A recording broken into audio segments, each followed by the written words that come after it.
No lyrics here, just beats the vibe. A squeaky duck and a cow collide. Boing boing goes the truckling sound. Bass И drums добро hit them дојдете повтор на каналот кај Bad Teacher Crypto и верувам дека денеска ќе убиеме монотонијата на пазарот, бидејќи се делува некако злодевно. Денеска конечно имаме состанок на Фед со која ќе отстраниме некоја неизвестност на пазарот и според досегашните анализи веројатно ќе останеме паузирани, а нешто уште поважно е дека сме блиску до пронаоѓање на дното на дневните циклуси. Се што ни треба уште е потврда.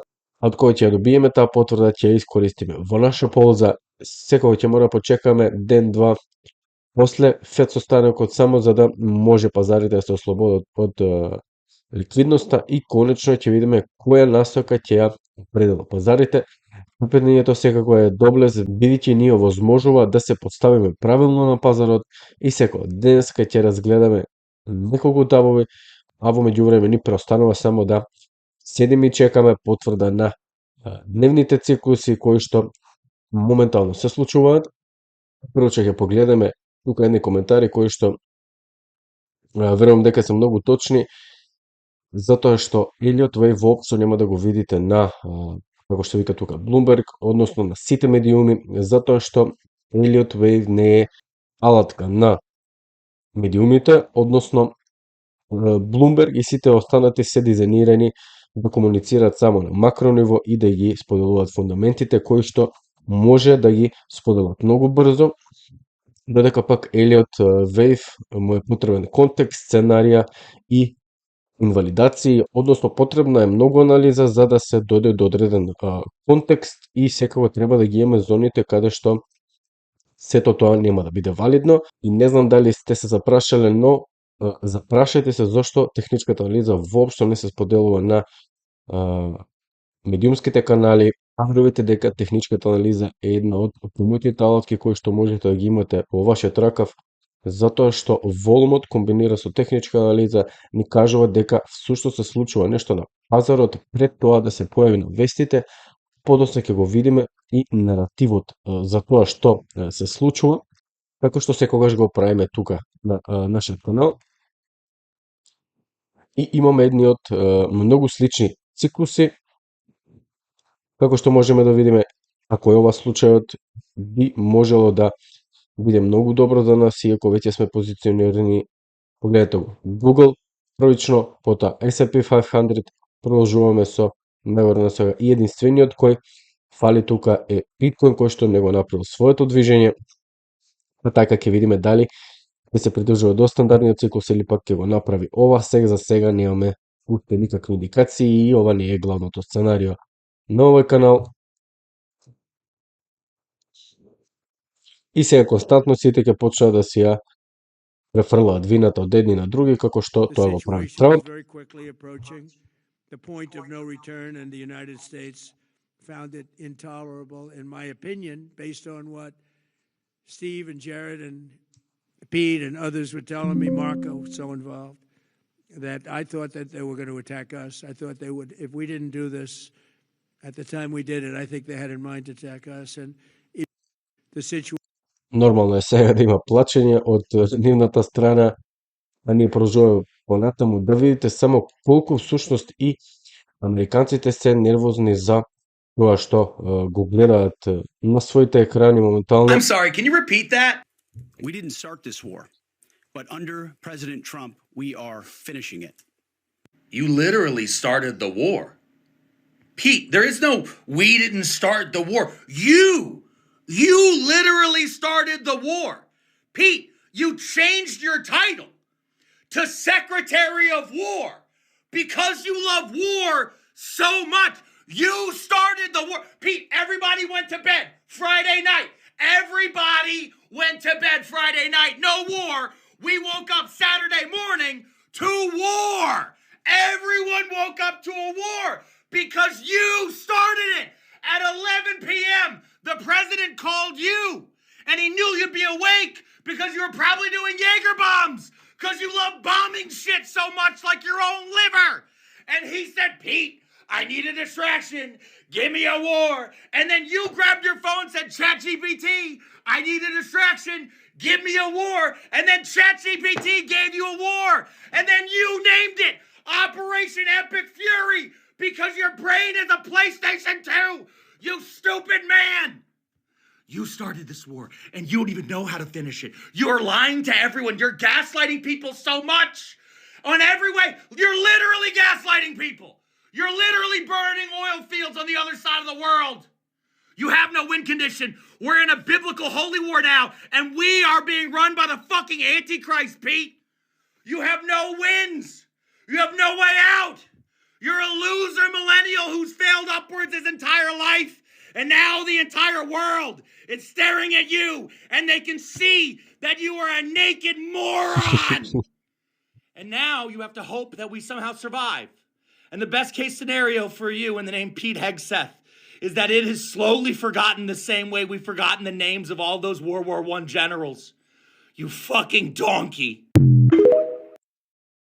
И видовме колку всушност имаме нервоза во американскиот народ, а сето ова верувам дека може да ескалира ај во Америка, а може би да дојде и до граѓанска војна.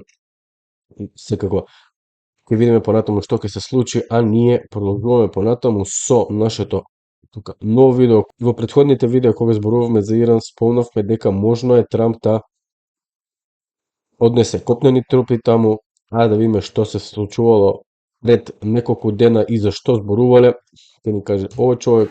I emerged from this briefing as dissatisfied and angry, frankly, as I have from any past briefing in my 15 years in the Senate. I am left with more questions than answers, especially about the cost of the war. My questions have been unanswered, and I will demand answers because the American people deserve to know. And I guess I am most concerned about the threat to American lives of potentially deploying our sons and daughters on the ground in Iran. We seem to be on a path toward deploying American troops on the ground in Iran to accomplish any of the potential objectives here. And there is also, as disturbingly as anything else, the specter of active Russian aid to Iran, putting in danger American lives. Literally, Russia seems to be aiding our enemy actively and intensively with intelligence and perhaps with other means. And China also may be assisting Iran. So the American people deserve to know much more than this administration has told them about the cost of the war, the danger to our sons and daughters in uniform, and the potential for further escalation and widening of this war, a war of choice made by this president, not chosen by the American people with. Едноставно, ово што сака да го каже овој човек, тој е многу разочаран од состанокот, бидејќи не добил никакви одговори на неговите прашања и има можност да се однесат копнени трупи, а тоа ќе доведе до регрутација на млади американци, што може да предизвика и граѓанска војна. И секој ни кажува дека оваа војна е само војна на председателот и не е на американскиот народ. И сега, доколку ги прашаме иранците што мислат за ова инвазија на нивната територија, ајде да има што ќе кажат. American troops. Watch this. President Trump has not ruled out boots on the ground in Iran. Are you afraid of a U.S. invasion in your country? No, we are waiting for them. You are waiting for the U.S. military. И само погледнете ја реакцијата на новинарот кога го слуша тоа дека всушност тие ги чекаат. А понатаму ќе слушаме дека ги чекале 20 години и дека се спремни за сите сценарија кои што можат американците да ги направат. Имате неколку случаи со нив каде што биле изиграни, но ветува дека овој пат тоа нема да се случи. а ние продолжуваме понатаму. Погледнете сега ова слика, верувам дека ова не е начинот на кој што се формира одредено дно, затоа што имаме премногу ликвидност тука. Не верувам дека оваа ликвидност маркет мекерите ќе дозволат да оди нагоре, затоа што едноставно тие бараат профит, а профитот е од овие линии тука. А доколку погледнеме Фед, имаме состанок за 6 часа. Едноставно нема да го следиме, не ни интересира тоа, затоа што тоа се сите наративи, едноставно што ги следиме се циклусите. Фед може да каже многу различни ставови кои што ќе ни дадат можност за движење нагоре и ќе ни дадат можност за движење надолу, но сето тоа нема никаква смисла доколку не ги следиме циклусите. Доколку ги следиме циклусите, ќе можеме да разбереме суштината на циклусите и на тоа што го прават тие и какви манипулации всушност прават. Моментално пазарот на обврзниците ни кажува дека нема да имаме промена на каматните стапки. Доколку тоа го погледаме на графиконите, истото ќе го погледнеме и тука. Погледај, имаме 10 годишна обврзница која што во претходниот период повторно порасна. Тоа значи дека големи се шанси дека нема да имаме намалување на каматните стапки. 2 годишната обврзница, погледај, уште повеќе, што значи дека сме многу блиску, но моментот само не е сега за да ги добиеме тие намалувања. Дали тие всушност ги темпира тие намалувања за крајот на годишниот циклус, каде што има повеќе циклуси. Имаме циклуси на акциите, имаме циклуси на златото, имаме циклуси на биткоин, кои што сите моментално се поклопуваат во тој октомври во оваа година, така да ќе видиме што ќе се случува понатаму. А сега да видиме што се случува со биткоин. Доколку погледнеме, повторно денес имаме пат на биткоин. Имаме вако движење кое што беше странично. Ова движење го предвидовме затоа што очекував овде да се ликвидираат тие позиции. Моментално се придвижува надоле, а ова е и голема шанса за да се собере ликвидноста под овие нивоа, така да ќе видиме што ќе се случува во следните денови. Тоа се некои сценарија, бидејќи пазарот сега за сега е многу досаден и овие bear маркети се многу досадни затоа што цената има многу странично движење и само ќе падне повторно. Да погледнем сега S&P 500. S&P 500 моментално имавме враќање тука. Можно е ова да е нашиот дневен циклус. Секако може да направиме плюс или минус 10% од овие денови, така да верувам дека моментално ги потврдуваме овие дневни циклуси. Можно е да имаме враќање до можеби тука некаде и повторно да го направиме тој десакало, доколку сакаме да имаме поништен дневен циклус.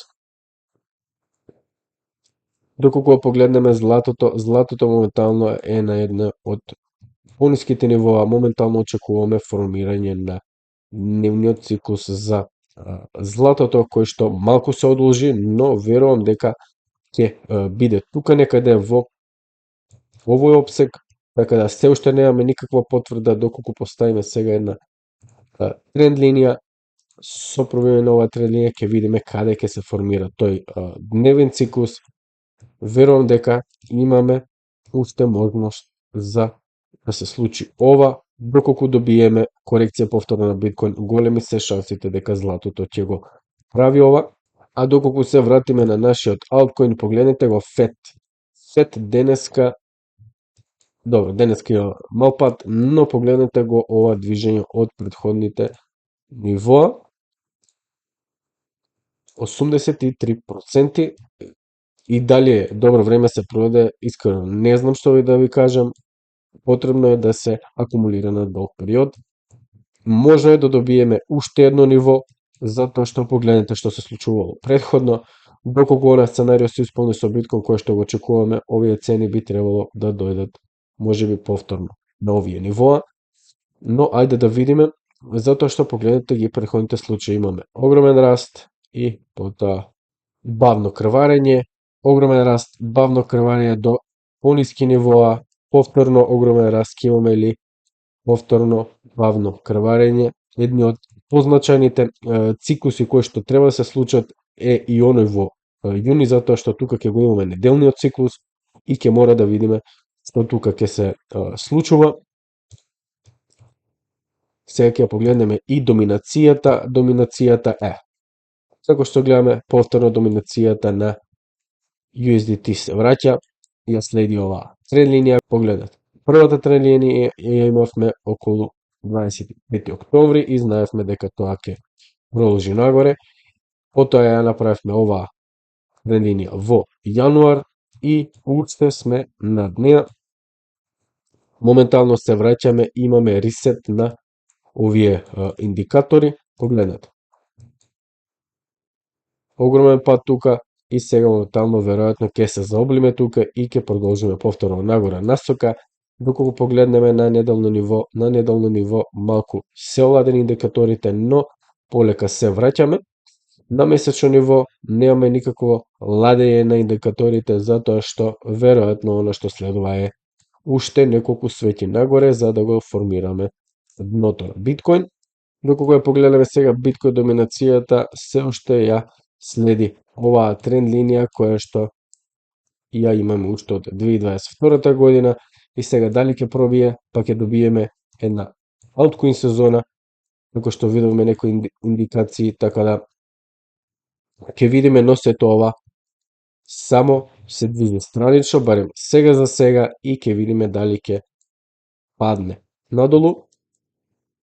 Според индикаторите, многу се oversold моментално на овие индикатори и можно е да видиме во следниот месец некој подобрување, можеби пат на оваа биткоин доминација за добиеме некоја си алткоин сезона, така да ќе видиме што ќе се случува во следниот период.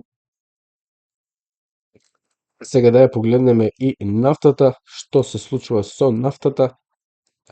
Имаме движење странично, што е многу валидно за тоа дека цените можеби ќе паднат повторно, така да ќе оставиме уште неколку денови или недели да видиме што ќе се случува, затоа што сите индикатори се на oversold моментално. Може да добиеме корекција, не велам не, но ќе останеме уште недела-две, затоа што и јас верувам дека овие цени се наврват и би требало да видиме можеби нешто вакво. Но секако никогаш не можеме ништо да знаеме, се може да се случи. Едноставно треба да бидеме трпеливи во своите одлуки, така да треба многу внимателно да ги следиме пазарите, бидејќи ова што се случува е огромна манипулација моментално и со биткоин, и со акциите, и со се, така да што е ово?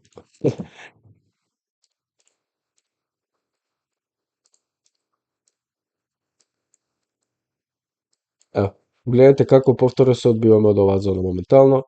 Тоа што го кажавме, ова е свеќе каде што купувачите се исцрпени и тука се појавуваат продавачите за да видиме можеби уште поголем пат во овие зони тука, но секако. Како што кажам, од прилика не сакам да должам, очекуваме и следните неколку дневни циклуси да бидат во пат, бидејќи тоа е системот што го следиме од самиот почеток на овој канал. И тоа е тоа за денеска. Вие слободно претплатете се на каналот, лајкнете ги видејата, споделите ги со вашите пријатели, а ние се гледаме во следното видео. Поздрав од Bad Teacher Crypto и чао чао! Crypto crazy, it's a digital game. Lost my wallet and forgot my name. Up and down like a kangaroo. Who knew my money could just vanish too? Mining dreams with a pickaxe app. Electric bill gave my wallet a slap.